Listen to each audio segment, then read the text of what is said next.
What's going on, guys? It's Jake Reid, and we're doubling up on videos today. Today we have some hitting tips, some batting tips for you here on MLB 19, the show. We're just going to jump right into it. It's not going to be a super in-depth video. There's only a few things that you're going to be able to do that's really going to help you out and is really going to make a difference for you. So first thing that we want to look at is we're going to go obviously into the options menu. So I want to take a couple hits here, get a little warmed up, and then we'll go ahead and go in and take a look at the hitting menu. So that's going to be a nice double play. Alright, so go into the menu. First things first in terms of hitting. So you're going to want to go in and take a look at first of all your hitting difficulty. And we went over this in the last video, which was just basic setup tips. You're going to want to find a hitting setting that's good for you. I recommend veteran as the primary starting point. I don't recommend rookie, and I don't recommend necessarily starting out harder than veteran unless you're experienced. So start out on veteran and just feel it out and see where you're at. Now, I highly recommend you run zone hitting. So this is primarily going to be a zone hitting tip, but if you guys want to use the directional hitting, I'll go ahead and show you that real quick to see how it works. This is how it works. It's completely timing based. There's no zone or anything. So you just have to time the pitch right, and then you'll be able to hit it after that. So essentially what it comes down to is you're going to 100% be dependent on timing, and then you get to choose where you're trying to aim the ball whenever you actually do make contact with it. So over here, for example, say I want to pull it away from, or I want to send it right over the pitcher's head. It's basically completely dependent on timing. There's no zone, nothing like that. So this is all it is. I'll just bat here a couple times for you guys so you can see what it's like. It's just completely timing based. Now, that's going to be a nice home run. So I might actually even consider using directional if I'm actually apparently doing well with it right now. Nice 2-run home run. So right there you can see what I did was I pulled it down and aimed left and just timed it well. So that's all that is. That's completely timing based. If you want to go ahead and try that out, go ahead and try it for yourself. But I highly recommend the zone hitting scheme. I don't recommend pure analog at all. I recommend zone hitting. And then what you're going to want to do is you're going to essentially want to choose between your PCI appearance. Now what that does is whenever I go in here, it's going to be the difference between what this circle looks like. So this is what I've been running. This is the outline. So it's an outline of a circle with a dot in the middle to line up with the ball. Excuse me. So this is, for me, a little bit easier because you can line up that circle with where the ball's at. And that's pretty important because obviously you're going to get a better hit whenever you line up on the ball exactly where you want to. And see right there, I was over top of the ball, so it grounded towards the ground. Say I went down here and got underneath of the ball, it's going to pop up. That's how zone hitting works. And that's how hitting in general works. If you get underneath of it, the ball is going to pop up. If you get below it, so if you see there, I got underneath of it and the ball went up. And actually he wasn't able to get to it, so that was actually a decent hit.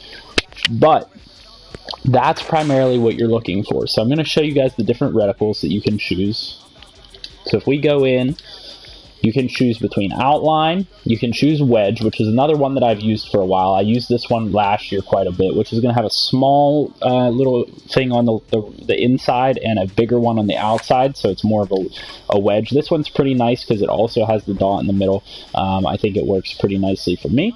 So I have used this one in the past quite a bit. I definitely recommend this one if you're trying to switch between these, but everybody's different, so you got to kind of figure out, what works for you, what's best for you, and what feels the best. So we're going to go ahead and go on to the next one here. That's the wedge. Then the dynamic, what this one is this one supposedly, actually it didn't save it. You're on dynamic. Okay, so it's just not going to be in for this one. It'll be the next pitch, I think. After this pitch, we'll see it, I believe.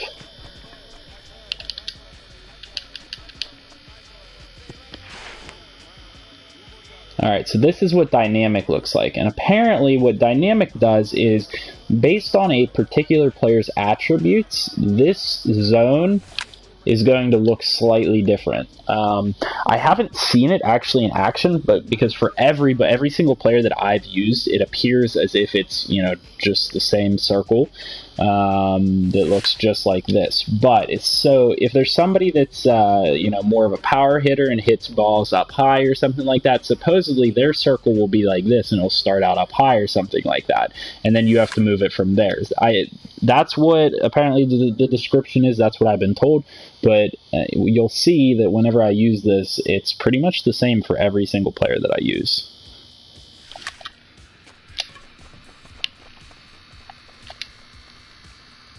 So we're going to go ahead and give it one more player just to see if it changes at all, because I don't think I've noticed any difference. Yeah, so this is the second player up, and the thing looks exactly the same. So this is just pretty much a translucent circle.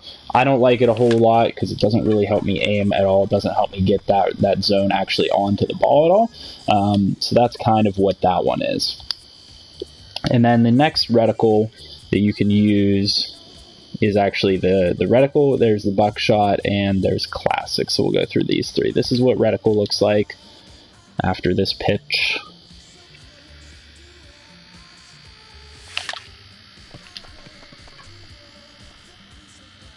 That one's a lot harder, I feel like, to get actually on the ball. This is Reticle. It just has two lines on the outside. It's like wedge a little bit, but no dot in the middle. So if you're looking for a clear zone, something that doesn't have the dot in the middle, this one, the Reticle, is one that I highly recommend, more so than I do the dynamic one that's just a flat-out circle. For whatever reason, I like the left and right. That helps me center it better than having the full-on circle. The full-on circle blocks more of the screen. I'm just not particularly a fan of that. So we'll go ahead and show you. I believe the next one is Buckshot. And then I have a couple more tips after this to show you guys. Alright, so this one's going to be Buckshot. This is what this one looks like. It's a very translucent one that has a circle in the middle and a buckshot kind of spread out around. It's really hard to see personally, and it doesn't help me line up quite as much as you would think you would, but it is a solid circle, more so than anything else. So if you need something solid to line up with the ball that's bigger than just a dot, this one will be the one that you're looking for, because you can line up that whole circle and that makes it feel like a more comfortable hit. If you're getting it within that circle region there, you're going to get contact on the ball more often than not. So I recommend using that one if that's something that you're looking for, if you're looking for more of a solid type of circle like that. And then the last one is the Classic. So Classic is very similar to Dynamic. I think that this one just supposedly does not move at all compared to the other one, to the Dynamic one that's just a regular old circle like this that's kind of translucent. I don't see much of a difference between this and Dynamic, and I don't know if I'm just haven't gotten to experience what the Dynamic one's actually capable of yet, but this one I'm not particularly a fan of. So I definitely recommend switching between, either the wedge or Buckshot if you need something solid like that, maybe the Reticle if you want the middle part of it open, or anything like that. Now, the other thing that is extremely important whenever you're batting is the camera. So I believe it starts you out on Strike Zone 3, but what you can do in order to improve your reaction time to the ball and see more of what's going on is you can switch to Strike Zone 2 or Strike Zone 1. And what this is going to do is it's going to give you more view of what's going on with the pitcher and give you, a better view of what's going on and better time to react. So say we start on Strike Zone 3, you saw that. Let's go to Strike Zone 2, which is probably what I'm going to play on. This gives you a lot more time to react, and it's a lot easier to actually see the zone. So as you can see there, it's pretty easy to move and get the Reticle, as you see down in the bottom left, the zone right on top of the ball. This one's a lot easier, in my opinion, whenever you're close in like this and the game starts you out on strike zone 3. I recommend moving up to strike zone 2 here if you're really trying to get better at hitting, because this will give you better reaction time to the ball. It'll help you see anything. You can get on top of balls like that aren't even in the zone, and you'll be able to, react a lot better and get contact a lot better than you otherwise would.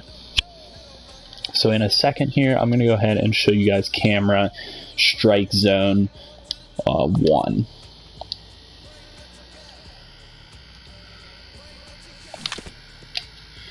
So I believe this is strike zone 1 right now. This one is super zoomed in. This one is almost too zoomed in for me. It's hard for me to adjust to this and get the timing down quite right and actually, react and get the reticle to where I need it to be. So I find that strike zone 2 is a nice intermediate. It gives you more of a view of what's going on. It helps your reaction time. But strike zone 1 here, I find to be a bit more difficult, and almost on par with strike zone 3, which is what it starts you out on, because it's a little bit more difficult than I feel like it should be. Strike zone 2 is a real nice middle ground. It's going to give you a good view of everything, but I highly recommend you guys try them out, switch between them, and see what you feel comfortable with. I definitely don't feel comfortable with this, as you can see, because I'm just kind of missing the balls, and it's hard for me to tell where everything's going. It's too zoomed in for me, just a little bit too zoomed in. It throws things off for me. So that's the other important tip there in terms of options. So I'm going to go ahead and set it how I want it to be, and then I want to show you guys what you want to do. I want to go with camera.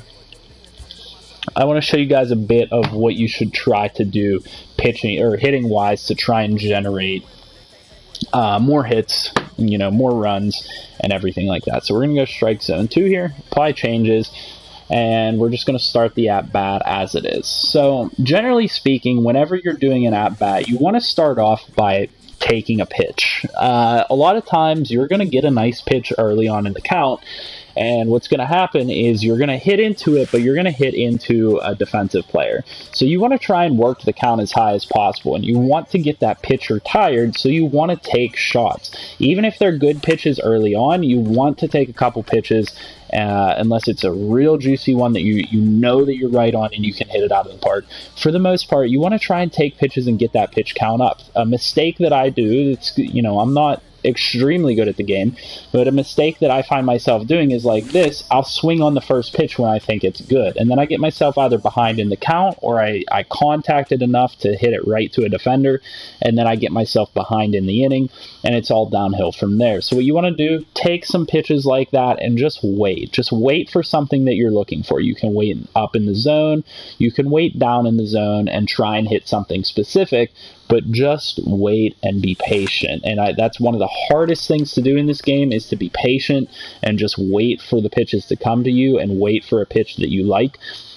That is one of the most important things you can do in this game. See, if you swing at the first pitch like that, that's what happens to me a lot. I thought I could get up on that one, and I didn't get to where I needed to, and I fly that out, and I'm down 1 out in the inning. So what I'm going to do on a clean bat like this, or a clean at-bat like this, I'm just going to let a couple pitches go by me. I recommend take your controller, sit it down on the table or whatever's in front of you, and just let a couple pitches go by. And if he keeps throwing balls like this, then just wait. Just wait till he gets the balls to 3 balls, and then pick up your controller again.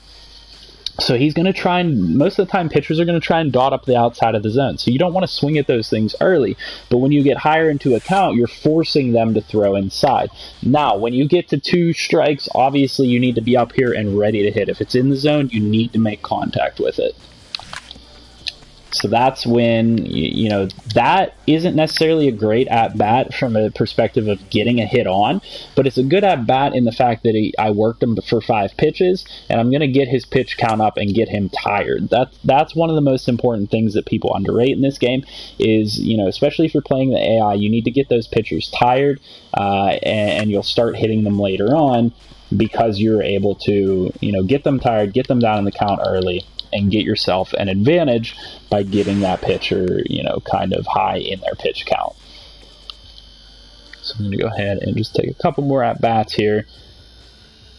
And then the other couple things, I guess the one other thing that really helps me during my hitting is don't be fooled by the fact that there's all these different, all the couple different buttons that you can do. You know, you can bunt, you can swing for a regular hit with the X button, you can swing for power, or you can swing for contact. Don't necessarily do those. I mean, those are situational, but at least at first when you're getting used to it and you're trying to improve your hitting, don't focus on swinging for power or swinging for contact or anything like that. Just get used to using the X button, using the standard hit, and for the most part that's going to be good enough to get you onto the base and get you contact where it's going to, you know, be in an area that's good enough to get you some runs. So definitely focus on your patience, focus on waiting for a pitch that you know you can hit, just like that, and focus on, you know, just your standard hits. And then as you get better with the game,